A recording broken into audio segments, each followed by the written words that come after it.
What is going on, everybody? Happy Monday. It's your host, Ajay Cybulski, with another edition of AJ's Analysis. The Bills are back. They win a 38-10 game over the Las Vegas Raiders, a team that went into week 2 leading the AFC West after a defeat of the Broncos in week 1. They squeaked one out in Denver, 17-16. Jimmy G comes to Buffalo. They get out to a hot start, and they kind of, slow down. But I'm going to talk about that, talk about Spencer Brown, talk about the whole offense, the offensive line, talk about, my initial thoughts from the game, my takeaways from the game, kind of how the defense looked, just all of it. All of it. I'm going to go through it here and discuss, what kind of happened yesterday and move forward here and finish the show with a little bit of a discussion about the Washington Commanders and that matchup coming up on Sunday. But my first thoughts from the game, the Bills, again, a slow start. The Raiders go down in 6 plays. They kind of do whatever they want to this Bills defense, quick screens, an end around, outside wide receiver screen to Devontae Adams for a touchdown. Kind of had the Bills rattled a little bit. I think, with the stress of week 1 and the Bills-Jets Monday night game, I think there was a lot of anxiety in terms from Bills fans in terms of like, what's the team going to look like coming out of this game? Again, they didn't do any introductions for the team. The team all ran out together. They usually introduce either the offense or the defense. That didn't happen last week. It kind of seemed like they were focused. They were kind of focused from the get-go. Again, the Raiders started off hot. Bills get the ball back. Again, 2 straight runs to James Cook on an inside handoff. Again, the Bills fans not pleased with it. In a 3rd and 5, Allen rolls to his right. No one open. Doesn't take the mistake. Doesn't try to make the big play. Gets out of bounds, takes the sack, and the Bills punt and go 3 and out. And then, after that, it's kind of when Greg Rousseau kind of got his hand on the ball on that tip, and Terrell Bernard was able to get his hands on the ball, which I said before the game, I had a feeling that Terrell Bernard was going to make a big play, and he made the big play right in the first quarter. And from that point forward, it kind of felt like the Bills just put their foot on the gas and didn't really let up. I mean, it was kind of pure domination, offensively, defensively, special teams wise, all 3 phases of the game. They looked like a good football team yesterday, a team that some questioned after week 1. Again, they came right back and delivered a great performance for the home crowd in the home opener. So let's move on to the first guy I want to talk about is Spencer Brown. Again, dealt a big in terms of, again, from a fan perspective and what people talk about. Spencer Brown is one of the most hated, I would say, or most criticized is a better lack of word there, on this offense in terms of, can he be the starting right tackle? Again, 3rd-round pick, played 7-on-7 football, not much experience, had the back injury last year, struggled in week 1, again, got pushed back into the pocket on Allen a couple times. He struggled in week 1. So those questions have still been there. I saw him throughout training camp, and he had his days where he looked good. He had his days where he looked off. Well, yesterday, not trying to overreact, I know it's just one game, but it was against one of the best DNs in the ball of football in Max Crosby. Spencer Brown held his own. I think he did a good job. He was credited, I think, with a couple pressures and a couple QB hits. His PFF grade was about around like mid 40s. I don't know the exact number, but his PFF grade was around the mid 40s. So in a below average day, according to PFF. But look, Max Crosby didn't really do much. He didn't have a sack on the day. The Bills were able to really center this game plan around him and kind of help Spencer Brown out in terms of Dawson Knox. They used him to chip to give him help. So that was an initial help for Spencer Brown. But this is a big game, and I think a big moment for Spencer Brown. After the game, Spencer Brown spoke to the media. Heather Prushak asked a question from WIVB about, why do you think today went so well, or why do you think it went so good? He gave all the credit to, a healthy and active the last couple of weeks, Kingsley Jonathan, who was acting as Max Crosby in practice. Absolutely dominant, according to Spencer Brown. Gave him the best practice, prep he's ever had as an NFL player. So he gave kind of all his credit and all of his flowers to Kingsley Jonathan.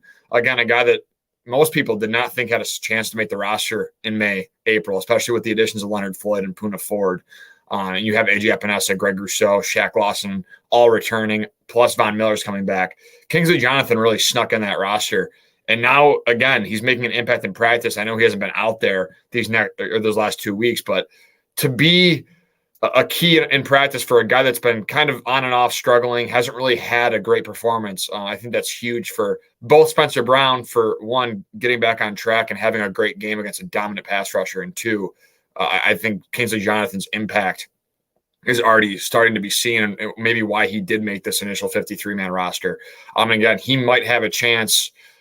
Just before I move on to the next thing, I want to give some injury updates. Micah Hyde and Leonard Floyd are both day-to-day. So Kingsley Jonathan, if Leonard Floyd can't get back out there on Sunday, Kingsley Jonathan might be an active guy in this roster come game time on Sunday. So maybe a big chance for him. He could really show some things. Again, I think he's had a strong preseason. He had a strong training camp.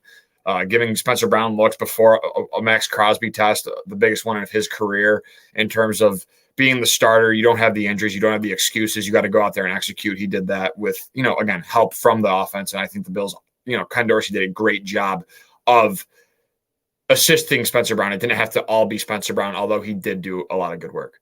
Moving on to Josh Allen, the guy that's been criticized, the guy with the most turnovers in the league since 2018. The guy that, people have criticized, said you can't win football games in December, January with him. Comes out. What a perfect game for Josh. And right now, he's playing at a rate. His completion percentage is in the 70s, which, again, we haven't really seen from him. He's more of that gunslinger mentality. He's going to try to make the big throw because he can make every throw. You're seeing a different Josh Allen, despite the mistakes last week, really being patient, controlled.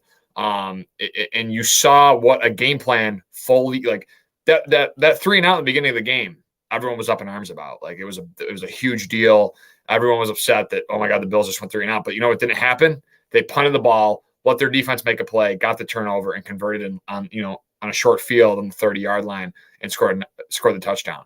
So I really like Josh Allen's performance. Again, 31-37, had a really great day, 3 touchdowns, very efficient.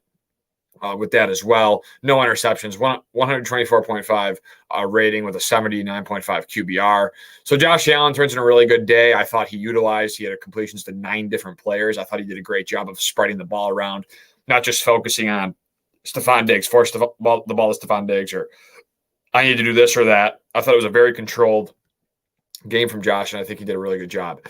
And that's kind of the thing you want to see, I think, from a team in the Raiders, that they're not at that same level as the Bills offense. I think, they have Max Crosby. But what else do they really have along that defense? I know Marcus Peters, again, he's a veteran. Diablo had a nice play, had a sack of Josh Allen. So Josh Allen was cut pretty clean all day. But the Raiders defense really had no chance. And yeah, like Jessica says here in the comments, the Raiders defense could not focus on 1 or 2 players. Absolutely. The Bills had a lot of 12 personnel usage, and they did a good job of getting everybody involved. Again, Khalil Shakir making a play. So all in all, I think Josh had a great day, got everybody involved, was smart, didn't really have to use his legs. Again, 3 carries for 7 yards. He looked comfortable in the pocket. He didn't look as antsy. He was very calm and poised, and I think he was accurate all day. He started the game with 13 completions before an incompletion in the red zone. So again, a really good day. You would like to see Josh maybe take the read on that 4th and goal where he tried to force one to Knox, and Knox almost came down with it. They ended up not scoring on that drive on the 4th and goal and turned the ball over. But despite that, he's had a great game, and I think he did a really good job. And it's looking forward again to, I think, the Commanders next week to stack some bricks, get more confidence for the game of the season. I think for the Bills so far, you can say the Jets were, but the Dolphins at home, that'll be again a big test for both the offense and defense. So I want to get back into the snap counts of the game on Sunday. Obviously, the offensive line played majority of snaps. Diggs led the receiving room, 68 snaps, 87% of the snap share. Gabe Davis, 58 snaps on the offensive side of the ball, 74% of the snap share. So again, getting Gabe and Stephon Diggs involved, the 2 top wide receivers. And another interesting thing, Dawson Knox, Dalton Kincaid. Again, Dalton Kincaid, 60% of the snap share, 47 snaps. Dawson Knox, 55 snaps for a 71% snap share. Those 2 guys have really been involved in this offense. Dawson Knox having a touchdown. Dalton Kincaid having several key receptions throughout the game.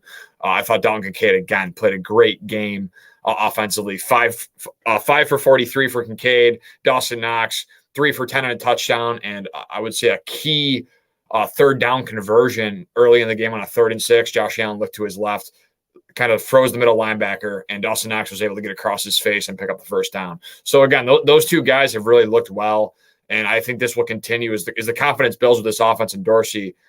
They can really utilize those two and make it really special. James Cook, again, I'll get to him in a little bit, but 46 snaps, 50%, 59% of the snap share. So, again, James Cook getting almost 60% of the snaps. You have Latavius Murray, who got an uptick in snaps this week, 18 for 23%. Again, had a touchdown. I think he's a thumper. He's good in the red zone. He's what you ask. He's 33 years old, and he's still doing it at a good level. He's very efficient.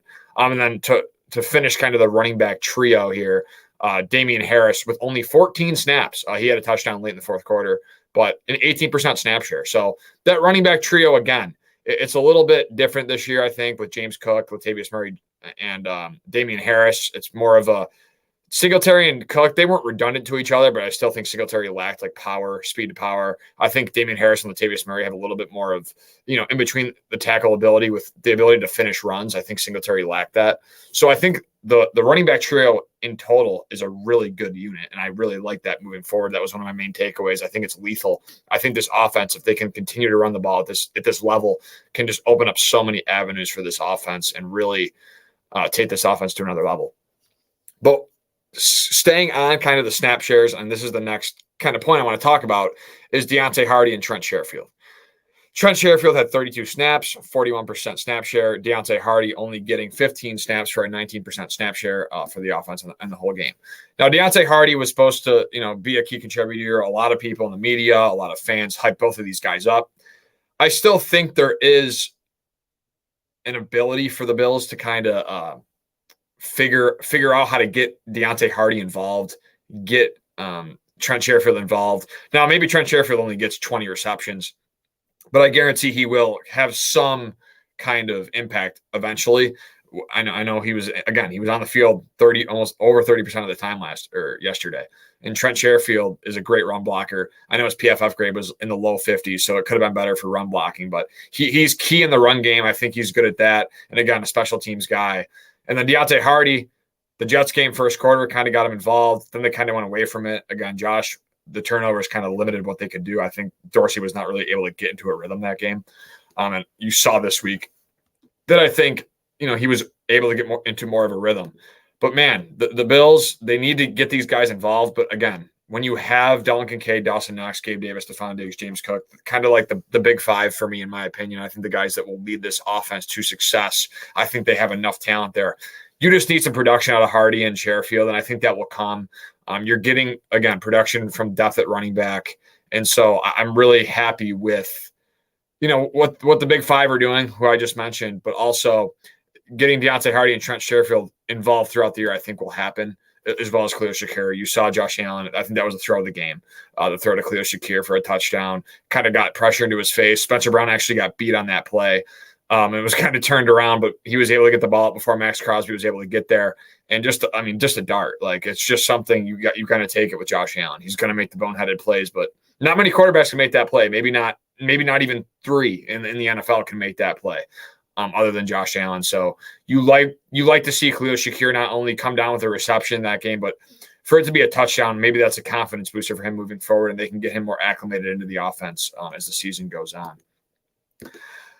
Well, I've talked a lot about the offense so far, and I want to thank all of you, 10 people in here. Thank you. If you have any questions, let me know. I appreciate the views. I will try to get to your questions as we go here, but I'm kind of going along my kind of I'm kind of in a rhythm right now, so I'm going onto the defense now as well. So let's start with the defense. I want to talk about first the defensive line rotation. Again, Greg Rousseau was in for 60% of the snaps. Shaq Lawson, again, gets the same snap share as Greg Rousseau with 60% of the snaps. I think that's interesting. Shaq Lawson was kind of that depth piece. Some didn't know if he would make the roster, and now he's getting 24 snaps for 60% of the snap share on defense. That's pretty interesting to me. Shaq Lawson, again, a former first-round pick. was in the Bills, kind of rejuvenated his career towards the tail end of his rookie contract, went elsewhere, then found his way back in Buffalo, and now he's, again, playing some good football into his late 20s. So if you can get Shaq Lawson, again, out there and being a contributor, that's another good thing for the Bills. Ed Oliver, dominant, I would say. Best player on the defensive line yesterday. Again, he just wreaks havoc. He's a really good football player. I know he was credited with a couple pressures and a couple quarterback hurries. So again, Ed Oliver just keeps being disruptant. And the Bills didn't have any sacks yesterday, but I still felt as if the defensive line did a great job. I felt like they were involved. Greg Rousseau got his hands on the ball, again, causing the Terrell Bernard interception, as well as Ajay Cybulski on a pivotal third down earlier in the game. Got his hands on a ball, trying to rush Jimmy G, put his hands up and batted the ball down. So this defensive line, again, I think I'm confident with this group. They look good. They look the part. They've invested a lot of draft picks and money into this group. But I'm kind of, and this is without Von Miller too. You forget almost sometimes that Von Miller's still there. He's still going to be that closer for this team. He's still going to be that guy that tries to get them over the hump and into the playoffs and get them a championship. So with your defensive line playing the way it is right now, I think that the Bills defensive line has a really good chance of being a top 5 unit this year, being disruptive. You have the height. You have a great rotation right now. You have guys contributing at all levels. So I like this defensive line and what they've been able to do. Ajay Cybulski, again, 18 snaps for a 45% snap share. And then you go down the list, Daquan Jones, Leonard Floyd, Tim Settle, Poona Ford, all in that kind of 30-40% range for snap count. And then you kind of get lower. It's, Poona Ford and Jordan Phillips in the D tackle room with a 32% snap share for Poona Ford and a 25% snap share for Jordan Phillips. So lower for those guys, but I think, again, contributing, they have depth there. I think it's a good combination for those guys to have in that room. Moving on to the linebackers. Again, Matt Milano, all pro, heard about it. Like, the dude mossed a guy. He mossed Josh Jacobs for it was pretty incredible play. He's on pace for 17 interceptions this year, which he had one last week and he had one yesterday against the Raiders. Matt Milano is just playing fast. You're worried about, and I'll get to this later as well, you're worried about what the Bills defense could be because of, they're older and maybe you can question Jordan Poyer. I think he's had a rough start. I'm not going to go too far into that yet, but you'll see, I think, against Miami week 4, even against the Commanders, who I think have a good passing offense, you'll see maybe how Jordan Poyer and Micah Hyde look. Micah Hyde's been great. He's the highest PFF guy on the Bills defense after week 2. So I really like what I've seen from Micah Hyde again. But Jordan Poyer, he was a guy that maybe some thought he might have lost a step. Maybe he has. I think time will tell with that. And I think while he gets his legs under him throughout the year, there's an opportunity for him to get back to that elite level football. And I'm not too concerned. But one guy that you cannot question without a doubt that has not lost a step and is one of the best linebackers in the league, one of the most underrated linebackers in football, I would believe, is Matt Milano. Again, he's a great football player, has a great interception on Josh Jacobs. He's just a playmaker. He has the speed. He has the closing ability.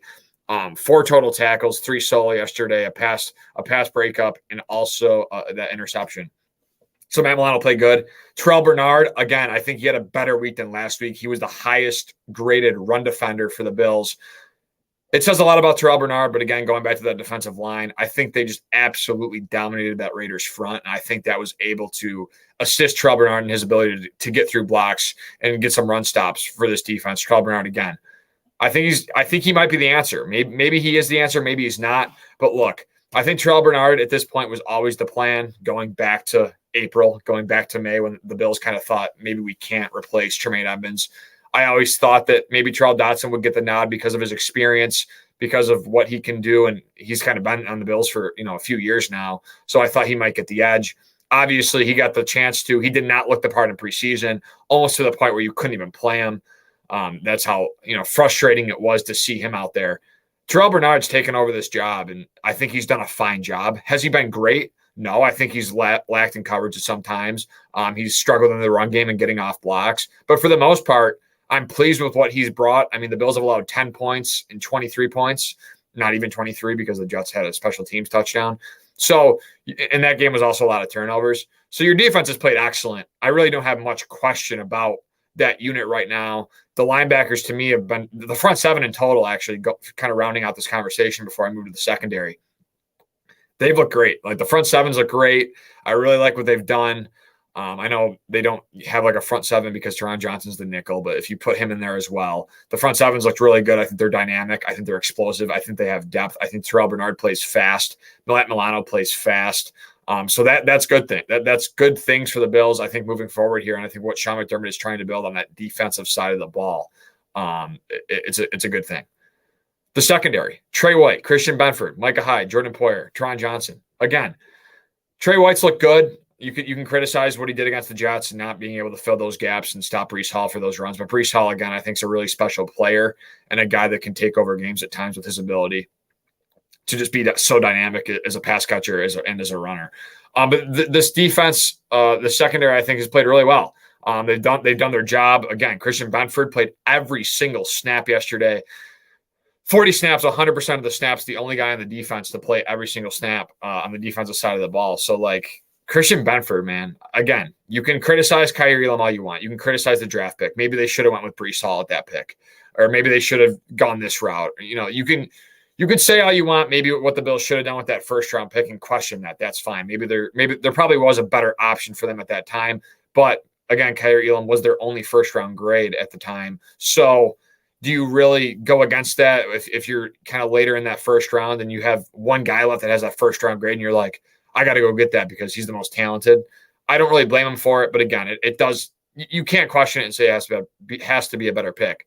But man, Christian Benford is balling right now. He had that almost game-saving play against the Jets where he caught up to Breece Hall on that long run and almost made a big play out of it. And Christian Benford was able to shut it down. I really like what I've seen from Benford, and I think it says more about Benford, and I've said this since the beginning of the season once he won the job and Sean McDermott announced that he was the starter. Christian Benford, you can say he's a sixth-round pick all you want. You can say he didn't play at a football school. He's from Villanova, a school that, it's not very well known for their football ability. But he was a great college player. He played 4 years. He has experience, and he's come right into Buffalo. He was strong in man coming out of school. He's been strong in man on the Bills. He's a very sound tackler. He's very good fundamentally. Again, Sean McDermott loves the fundamentals. Christian Benford has that. He has all the tools, I think, to be this cornerback 2 of the future. And maybe you can get something for Kaiir Elam. Maybe you continue to develop him. Either way they go there, I really think it's a win-win because you found the answer at cornerback 2, but you also have a guy that was a first-round pick who has talent, who has speed, who has played at an elite level in the SEC that you can also fall back on if Benford, say, gets hurt or has a little regression and doesn't continue this great play. But I'm not really worried about it. I think Christian Benford's kind of locked down that CB2 position for the year. I'm not surprised if as long as no injuries are involved here, I think Benford's on the field every game, all the time. That rotational CB2 talk that we had at the beginning of the year, maybe they go with a rotation with Dane Jackson and Benford and Elam. I think that's out the window. Elam's not even able to get a jersey right now. And Dane Jackson, again, you know what you have with him. But I think Christian Benford provides that higher ceiling with kind of the same floor. He's a very consistent football player. Micah Hyde, Jordan Poyer. Again, I spoke on Micah Hyde earlier. I thought Micah Hyde, again, he's the highest PFF graded defender for the Bills. So I think he's done a great job. And Jordan Poyer, I think he struggled. He had a great play behind the line of scrimmage on a run where the Bills made a really good play on it. Jordan Poyer crashed into the gap and made the play. I really like that from him. It's good to see him fly around again. But I think as time goes on, Poyer and Hyde, they're getting older. But I think they can still be a dominant safety duo with all the experience they have, and they still understand how to play the game of football. Run defense. I'm going to go the run defense now. The Bills, again, dominating. I mean, there's no other way to put it. Like, they dominated against the pass. They dominated against the run. Josh Jacobs, the reigning rusher of the year in the NFL, goes for negative yards. Fun fact, that is the first time in NFL history that the reigning rushing champion from last season rushed for negative yards in a football game. So criticize the Bills, run defense all you want. Again, Daquan Jones, Jordan Phillips, Ed Oliver, that interior defensive line. And then you have those elite run blockers run stuffers on the outside in Greg Rousseau and Shaq Lawson. That was a dominant performance from Josh Jacobs. They took him out of the game. They really gave him no chance to get in a rhythm. He had a couple nice screen passes and a couple nice, receptions underneath. And that was, again, benefited to the pressure that the Bills are bringing as well as the coverage downfield. I think Josh Jacobs was kind of that safety valve, and he was able to get open and get some yards after the catch. But they shut down Josh Jacobs. Again, they took out Devontae Adams of the game basically after that first drive. He made a couple more plays throughout the game, a couple nice back shoulders. He had a nice catch on a drive to make the game 14-10 and put the Raiders in field position to kick a field goal. But they stopped the Stars. They pressured Jimmy G. They won the turnover battle. And that's a good recipe when you have as much talent as the Bills do. They didn't beat themselves. And that's kind of the biggest thing for me is they didn't beat themselves. And that's kind of where you need to be against these inferior teams. Against the Dolphins, you're going to have to make more plays. And I don't think – I'll say this. Against a team like the Dolphins or the Chiefs or even the Bengals, Ravens, don't beat yourself isn't good enough because I think there's enough talent on the other side of the ball where you could still play a great football game and lose. The Raiders, unless they have the game of their life and Jimmy G is just a quarterback, something I've never seen from him before. As long as the Bills didn't beat themselves, they won that game. They did the opposite and they dominated 38-10. So before I move on to the Commanders Bills or game next week, I want to talk about one more guy and one more guy only. I might go on a little rant about him, but it's James Cook, the running back one. A guy that, look, he's been questioned all offseason again. He wasn't able to do it in college. He didn't get the snap share. He wasn't the lead back. He doesn't have a lot of tread on the tires. Is he able to function in a passing offense as well as take majority of the carries? Because his strong suit is catching out of the backfield, getting him in space, getting his speed on the outside, and getting upfield. But James Cook's proven the part so far through 2 weeks for me. He has been nothing but dominant. He's not getting the red zone work. Understandable. Again, I think that running back trio is just so elite that James Cook doesn't really need to do much in the red zone, but he can do a lot in between the 20s or from the 20 to the other 20. I think he's really good there. James Cook, again, a dominant performance. 17 carries, 123 yards, averaging 7 yards a carry. And then in the passing game, again, four receptions for 36 yards. He's on pace for 1,700 yards right now, and no touchdowns, which is kind of funny. He'll score some. He'll get his share of touchdowns. But James Cook right now, 1,700 yards. He's on pace for. Unbelievable. Just an unbelievable performance from him these last 2 weeks, and I think this will only help what this offense can do. Again, it sucked last year not getting him on the field more because I think Singletary was still the more trusted guy, and James Cook had that early fumble that kind of hurt his stock. But James Cook's been no turnovers, does his job, takes open grass when he sees it. I'd like him to maybe be a little bit more elusive, maybe break some more tackles, but he still does do that at a good rate. And he's done a really good job. And I'm very excited to see what this Bills offensive line can continue to do. The run concepts have been great this year. Josh Allen hasn't been asked to do too much with his legs, which is another great sign. Keep his pocket clean. He's still going to try, Dan Fates made a great meme from Buffalo Plus in Rochester. And it was Josh Allen, during the media all week, I know I got to be smarter. I got to be better. I got to do this. I got to do that. And then it's, and they're in the red zone. It's second, third and goal. And he tries to hurdle his former college teammate. And tries to hurdle into the end zone. And it's Josh, you're sitting here talking about all week, you got to be smarter and you're going to learn from this and take it, but at the end of the day, Josh is Josh. He's going to be, that's what Josh Allen is. That's what makes him so great and also so frustrating at the same time sometimes. So it was just funny to me that Josh was talking up all week how he has to be the smarter player. And then he's trying to hurdle guys in the red zone and taking unnecessary hits. I found that kind of amusing, but with that said, again, pure domination, Bills, Raiders, 38-10. They turned the page. They were able to move on. They were able to get over that kind of lull of a game week one. For the 11 of you watching in here, thank you. If you have any questions, I greatly appreciate that. Any questions about the game, any questions about players, maybe, Gabe Davis, I haven't given him any love. Again, all his receptions this year have been for a first down or touchdown. So he's still making that big play Gabe, big play Gabe. He's been doing a really good job being that guy on first down so far this year. And also, again, hauling in that great pass from Josh Allen on the run. You're no, that's a Josh Allen. No. Don't throw it across your body. No. And then he throws it across his body, and it's a Josh Allen, Gabe Davis touchdown. And Gabe Davis held onto the ball, was able to take the hit, and I thought he did a good job. But let's preview this Washington Commanders game a little bit. Sam Howell, again, I think he's maybe the best quarterback that the Bills are going to play so far this year. Like maybe Zach Wilson.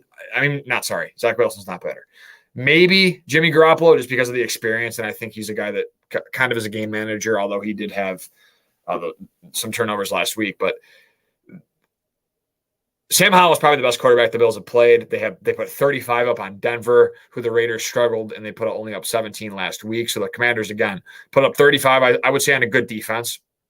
They went through adversity that game. They were down 21-3 at one point, came back, and then ended up Russell Wilson ended up throwing a Hail Mary, and they missed the 2-point conversion, and the Commanders held on to a 2-point win. But Sam Howell, again, efficient, 27-39, 299 yards, 2 touchdowns. Brian Robinson Jr. is taking over that backfield, 18 carries, 87 yards, 2 touchdowns. And then scary Terry McLaurin with a touchdown reception, and then Logan Thomas with a phenomenal catch in traffic where he got leveled. The player wasn't fined. It was announced today. I forget the name, but it was a Denver DB. And Logan Thomas held on to the ball and made the catch. So early signs, I think that the Commanders on offense have a little bit more spark. I think they can be a little bit more explosive. But I think you can, if you get some pressure on Sam Howell, there is an avenue where the Bills can turn this guy over and take over this game again. So that'll be interesting. On the defensive side of the ball, I think it's a better front. Chase Young, he's going to be back. Darren Payne, again, I think is a really, really good player. Montez Sweat, again, another good player. Montez Sweat, 1.5 sacks last week. Chase Young, 1.5 sacks last week. DeJuan Payne, 1 sack last week. So they were able to get pressure on Russell Wilson last week, and really their defensive line, I think, is a step above the Raiders, who have Max Crosby and then kind of just like a bunch of guys. So I think defensively, the Raiders have some guys. Yeah, my dad, Commanders had 7 sacks. Our O-line needs to be ready for sure. The Bills' offensive line, after I would say a good performance, I don't know if they're at the Jets level defensive line-wise. I know the Jets were without Carl Lawson week 1, but I think the Jets still have Quinnen Williams and some guys on the defensive line that can make plays. Quentin Jefferson, kind of a consistent player that's been around the league the Bills fans are familiar with. But the Jets have a dominant D-line, and I think the Commanders are a good defensive line. And that's going to be key, again, protecting Josh Allen. That's kind of what it always comes down to. Can he be comfortable in the pocket? Is he able to, take what's given to him and be kind of that game manager, but also make those risky throws where you're like, he takes his chances, and that's what he does. So it'll be interesting to see where the Bills go with that route in offense, if they're willing to help Spencer Brown on the right side going against either Chase Young or one of the other guys. Are they able to prevent that front four from getting to Josh? That's going to be a huge key to this game on Sunday, 1:00 in Washington. Defensively, again, I think you can get pressure on Sam Howell, force him into some turnovers. Brian Robinson is going to be a guy you need to stop. He's gaining confidence right now. He's explosive. He's a hard runner. He's got speed. And the Commanders use him quite frequently. He had 18 carries last week. So, again, the Bills are going to have to prevent that, as well as make Sam Howell make some irrational decisions, get some pressure on him, and make him uncomfortable. That would be huge. I need more questions because I don't really know if I have much else. Again, I think the Bills dominated a 38-10 victory over the Raiders. They looked the part. I know there's Monday Night Football going on right now. So for the 10 of you that are in here, thank you. I appreciate giving some time, taken away from your two-game special on a Monday night, Saints versus the Panthers, Derek Carr versus Bryce Young, and then the Steelers versus Browns. Again, I think it's a very fun matchup. I'm very intrigued to see how the Steelers bounce back from that week 1 disappointment at home against the 49ers. But if no one else has any questions, again, I appreciate all the listens. Please like, share, subscribe this show. It does a lot for me and Buffalo Rumblings as a whole. I'm going to be coming out with an article tomorrow morning. Again, I'm going to do a kind of like, I don't know what I'm going to do yet, but I might do like how people do like the stock up and stock down. And Buffalo loves blue cheese and ranch. I might do a little like blue cheese players, the guys that played really good, and then like ranch players, maybe the guys that didn't play so good, which that'll be hard to like kind of decipher. Because I think there wasn't a lot of ranch on the field in terms of bad football play on Sunday. Jessica Tennis, take the Bills and the points. I think one of the Bills -6 right now, according to Vegas. I think they're the far better team. They stick with this game plan they have, going underneath, taking the short passes. And doing that, I think the Bills, they're not going to really be stopped if they can just believe in the game plan and Josh can take what's given. And you saw that play out. I would take the Bills in the points on Sunday. I think the Bills dominate this one. I think they win by at least 2 scores against their Commanders team. Again, they're kind of in a rebuild. It's kind of a weird predicament. They're 2-0, but they're in a rebuild. They're probably the fakest 2-0 team in the league right now. You could maybe throw in the Buccaneers, but Baker Mayfield, man, like he's a ball player. And he was a first overall pick for a reason. So maybe he's got something going. But like those 2 teams to me are kind of like pretenders at this point from a 2-0 perspective. And then you have like the dominant, the Ravens 2-0. There's teams that are for real that are also 2-0. But yeah, I would take the Bills in the points. And again, I'll be coming out with an article tomorrow talking about players who succeeded, which will kind of be a long list, and then kind of things that didn't go so well. Just a couple of negatives that you got to throw in there. Do you think the Jets front 4 is better than the Commanders? I kind of went over this a little bit ago. I think the Commanders have the ability to dominate a game, especially with Chase Young coming back. I'll say it this way. The Commanders have the better front 4 in the depth. I think the Jets, with Carl Lawson and Will McDonald maybe getting more into form throughout the year, I think Quinnen Williams is the best player compared between the 2 teams. Quinnen Williams is the most dominant player. But maybe the Commanders have a better overall front 4 than the Jets, but I would say the Jets have the most dominant player with pieces, if they can get going, can take over football games moving forward. So again, thank you. Bills win to move to 1-1 on the season. It's your host, Ajay Cybulski, with another episode of Ajay's Analysis. If you're listening on audio, I greatly appreciate that. It's been fun again to see all the audio listeners kind of interacting with me and listening to my show. I greatly appreciate it. I'll be back next week. I will try to get a guest for next week. I'm working on it. I already have one for 2 weeks from today. Ryan Talbot will be joining me from Buffalo NY Up, Syracuse.com, to discuss the Bills-Dolphins matchup. So you will not want to miss that. Ryan's one of the best in the business. It will be a great conversation. And then again, I'm going to try and get a guest for next week. Again, thank you all for tuning in. Like, subscribe, and I will see you all next week. And hopefully we're talking about a Bills 2-1 lead. It comes down to 3 things: protect Josh Allen, pressure Sam Howell, and Josh Allen needs to be smart. That's kind of where I'm at with it. If they do that, that's kind of a recipe that worked last week. I think it would have worked week 1, and I think it will continue to work into week 3. I know it's vanilla. I know it's simple. And I know it's probably what you hear all the time, but it's really, truly all the Bills have to do to move the 2-1. Thank you, and I'll see you next week.